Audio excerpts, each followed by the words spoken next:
Hi there, Andrew here. I love to be entertained, but I have no patience, so I give every new show I watch only one episode to hook me. Welcome to Debut Review. So, it is a new season, and with new seasons come new animes. And I was looking, seeing what new animes were coming out, and one of the animes that's coming out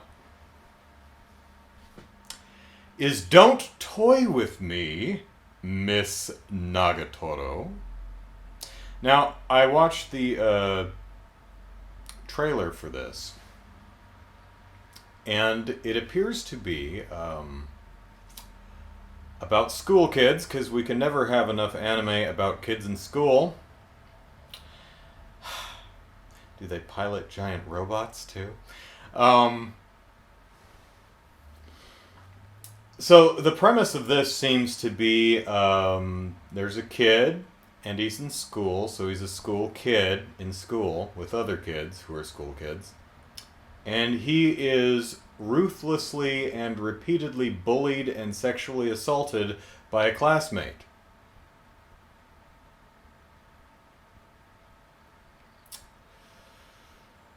So, my first thought was, the showrunners have an uphill battle to making that setup entertaining. Is it possible? Sure. For example, the target of Miss Nagatoro's sadism may be just an utterly loathsome, repugnant piece of poop, who we as the viewers enjoy getting his comeuppance on a daily basis. That's one way to do it. Another way to do it would be if it's just so heightened and absurd that it's impossible to take seriously and it's just funny. Possible. Or it can just be really mean-spirited and uncomfortable. For example, Bugs Bunny, you may have heard of him, was not very nice to Elmer Fudd. And that's true. Bugs was rude. Bugs was mean to Elmer Fudd. But when you look at the whole picture, Elmer Fudd was trying to murder Bugs with a shotgun, so, kinda asked for it. There's catharsis, I think, in seeing the little guy getting one over on the guy with the gun who's trying to murder you for existing. It's not relevant at all, is it? Now imagine if Bugs just walked down some residential neighborhood, picked an apartment complex at random, and kicked in the front door and just started bullying the occupant, who was just sitting at their breakfast table eating breakfast cereal for breakfast. That wouldn't be as fun. It would be mean and cruel and probably uncomfortable to watch. No matter how creative Bugs' torments were, if they're directed at the undeserving, it's likely no fun. On the other hand, you have a show like Animaniacs, and many of the targets of the titular Animaniacs weren't really doing... Some were, of course, but sometimes they'd come across someone who was just doing their job, and the Animaniacs just tormented them and made them miserable because they're mean. But energetic animation, smart writing, genuinely fun jokes can go a long way in that circumstance. So I'm curious to see... I've got an email. I'm curious to see where this show falls on that spectrum. So let us read the show description. Quote, "A girl in a lower grade just made me cry!" End quote. I don't know who that quote is attributed to, but there's another email. I'm I'm very popular. One day, Senpai visits the library after school and becomes the target of a super sadistic junior. The name of the girl who teases, torments, and tantalizes Senpai is Nagatoro. She's annoying, yet adorable. It's painful, but you still want to be by her side. This is a story about an extremely sadistic and temperamental girl, and you'll feel something awaken inside of you.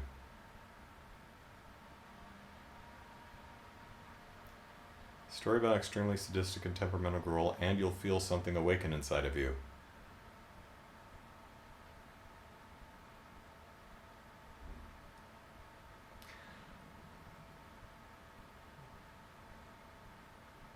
It's been a while since I've asked Crunchyroll, who the hell are you getting to write your show descriptions? Is it crowdsourced from, goobers like me?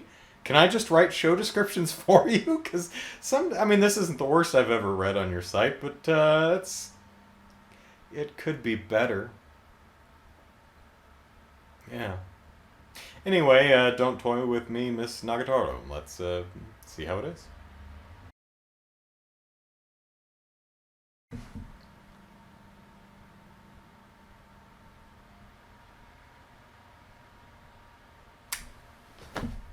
Um.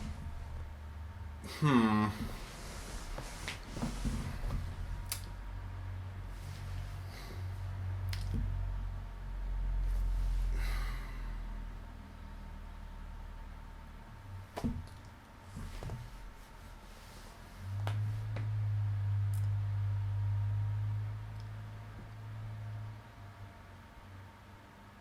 I didn't like it at all.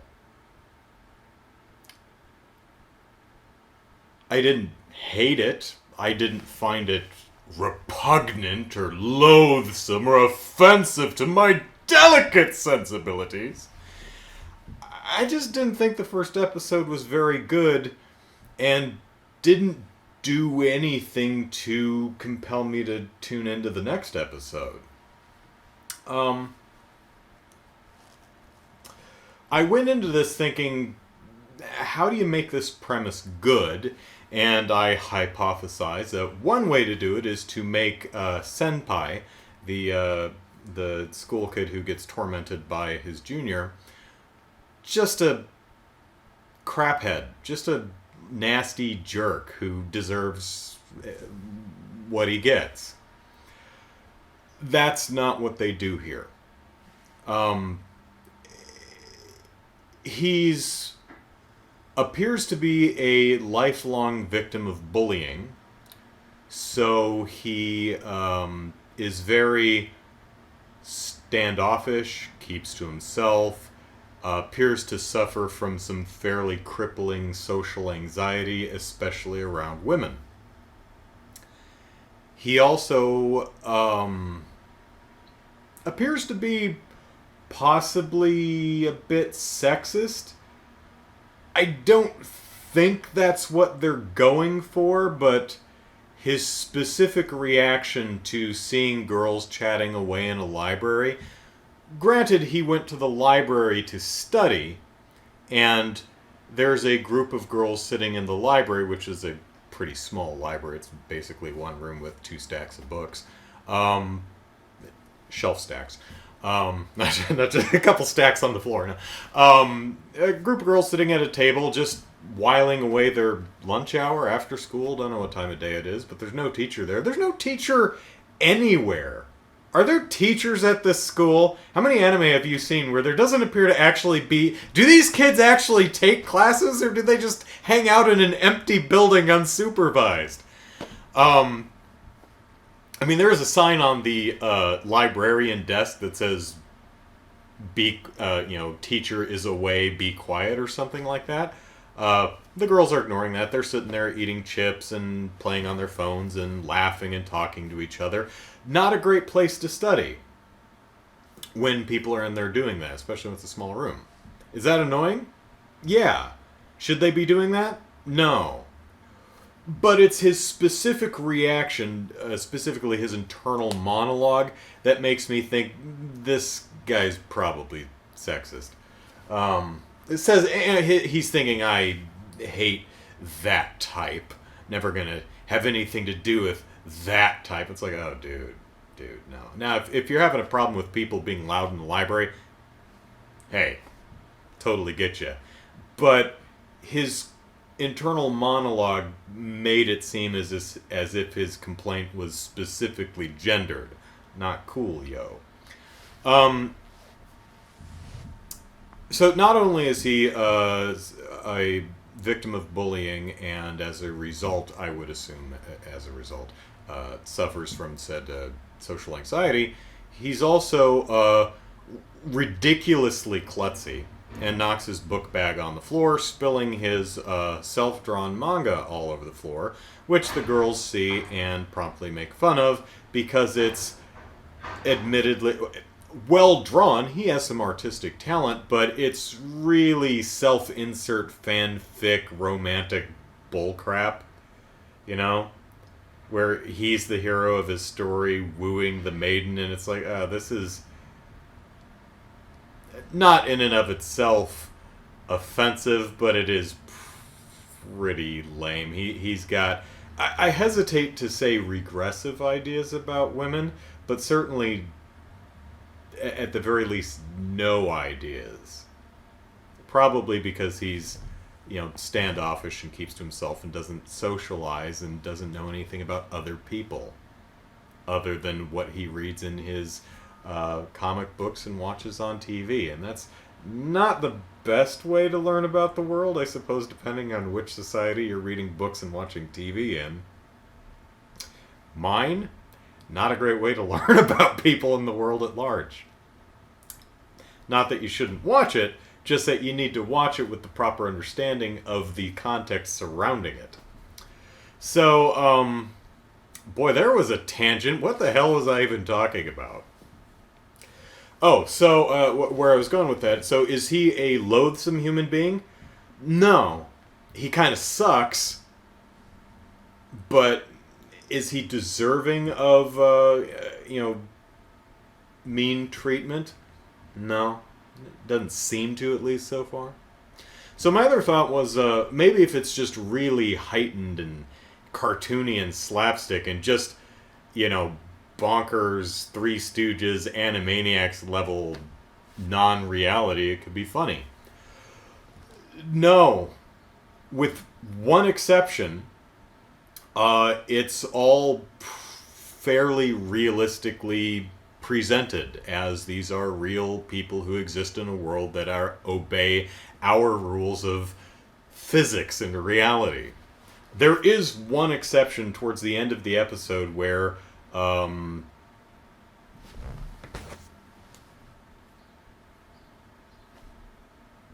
Nagatoro pushes him into a reservoir. Not very nice. And when she does this, it goes full, you know that the dipstick protagonist from shows like Love Hina, where, he's just a inassertive,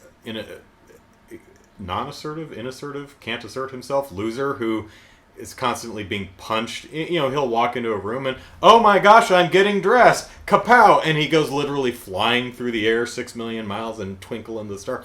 It does that, where she pushes him from behind, and he rolls up into a cartoon, like when you're opening the blinds and you pull down and it goes, he does that in the air and then flies into the water, hangs in midair, and then falls.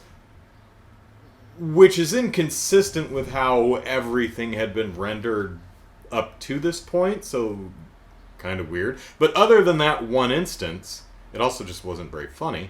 Other than that one instance, no. So what we have is a show about, so far, understandable perhaps, but just an unpleasant loser of a dude who's being picked on by some junior classmen who just decided to torment him. I'm not sure where the entertainment value is supposed to come from. Because her torments aren't clever or fantastical, or she's just mean. She sees his he drops his manga on the floor that he's drawn himself, and she picks it up and mercilessly makes fun of it. It's not very nice. Now you might think, is there some retaliatory thing set up? Like, he said, "Hey, you dumb girls in the library being dumb, you shut your dumb girl mouths, dumb girls, because library, harumph." And so she's like, "Oh no, you did not. I'm going to torment you now." No. Nope. Kept to himself. Thought a few things that makes me think he's sexist, but, kept it to himself. No, she just decided to go over and read his... her criticisms are correct. His manga is crap. His writing is crap. It is self-insert fanfic that... I haven't read all of his manga, but it appears to just be, a romance fantasy. He's creating a fictional woman to woo because he can't do it in real life. Because he just can't be around people. That's your private stuff. Make your own self-insert fanfic sexual fantasies. Yeah, totally fine. It's not like he's just drawing it for himself. It's fine.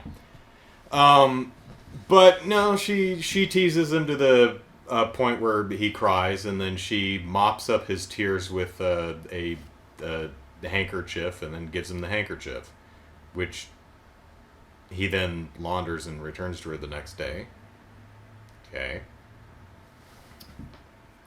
So he's in art class where there is no teacher and no other students. Maybe it's art club, and he's the only one in the club. So, she says, "Hey, I'll model for you."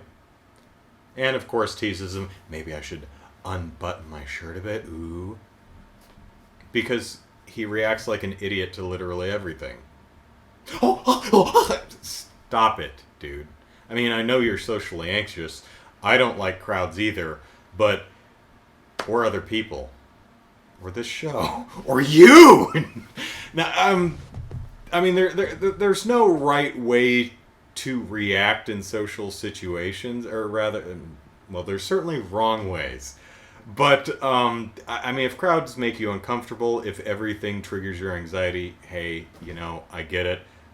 Not fun to watch, though. We have to remember that this is a fictional character who has been created and designed to perform specifically how he's performing for our entertainment. So while I wouldn't levy these critiques against an actual person suffering from some manner of social anxiety, I'm perfectly comfortable levying them against a fictional character meant to entertain me. So she teases him and says, "Hey, if you draw me, I'll give you a reward." Did you see the wink? Yeah.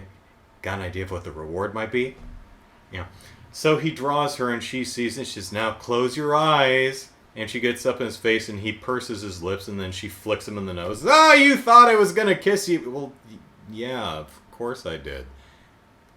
Because that's how you set it up, meanie. And there's an interesting thing going on here in the fact that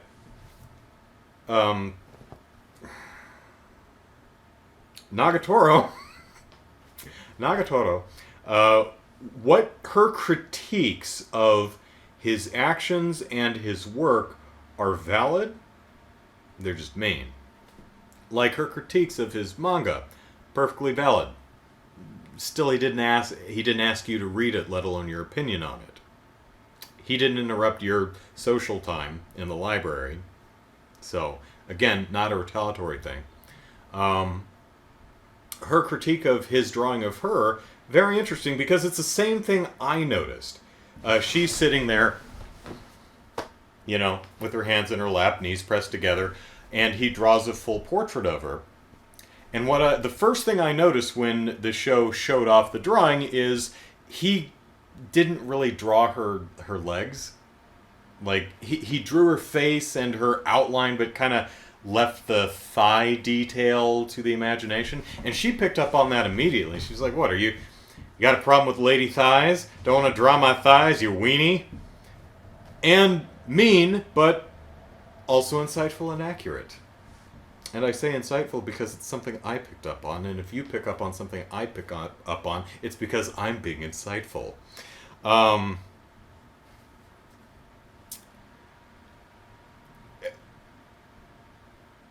That's the entire show. She's just teasing this guy mercilessly for no good reason. Now, if I had to if I had to guess, Andrew, guess where the show's going. Okay. I'm guessing where it's going is Senpai is socially awkward and not comfortable around people because he's been bullied throughout his life. And so, Nagatoro is going to bully him until he opens up and becomes more assertive and socially non-awkward. Because that's how that works. There are elements in here, specific like where her critiques are valid, which it looks like that might be what they're pointing at. It's like, look, dude, I'm in my own special way trying to point out where you're coming up short, and help you overcome your obvious issues. Like your self-insert fantasy romance thing is kind of gender regressive. You obviously have a problem with women and sex because you drew a picture of me and then didn't draw my thighs.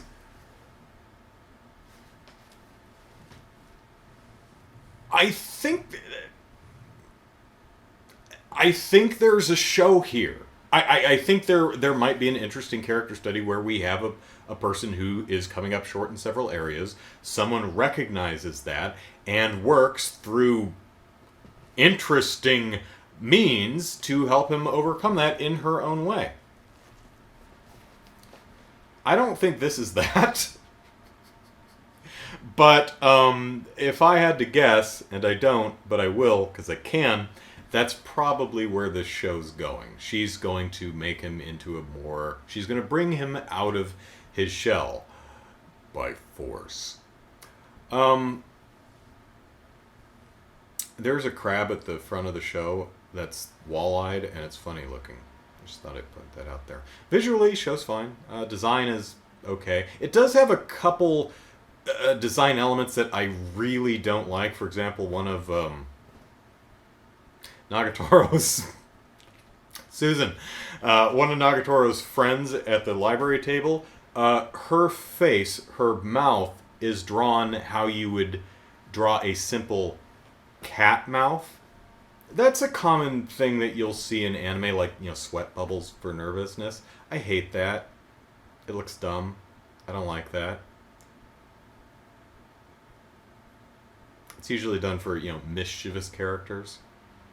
Another thing that's done is you'll see anime characters, almost always female characters, drawn with a snaggletooth. The characters who are brash and biting. That doesn't bother me as much, but this show draws her snaggletooth as part of her lip. Like they didn't color the tooth white, it's just the same shade as her lip, so it looks like her mouth is doing that. It's weird and off-putting, and I don't like it. But it's not a consistent thing. Sometimes she's just drawn with a snaggled tooth. Sometimes, too. That said, there are some design elements I like. I like some of the... I like her ear jewelry. I don't actually like that kind of ear jewelry, but I don't recall ever seeing it on any anime character, so it's kind of interesting to see that style of ear jewelry on an anime character. It's unique from what I've seen. I like how they draw her in certain scenes where one iris is significantly larger than the other, making her look completely off balance. I just think it's an interesting looking visual. I think there's a couple scenes like where she first comes in the art room that's in shadow, looking up from under her bangs or her hair, and behind it. It's like that was well directed. So there's some visually there's some good stuff. The vocal performance for Nagatoro is spot on. I think the actor does a great job modulating the voice, providing interest and an interesting range, going from loud, brash, and manic to quiet, soft, and gentle. So some nice stuff there.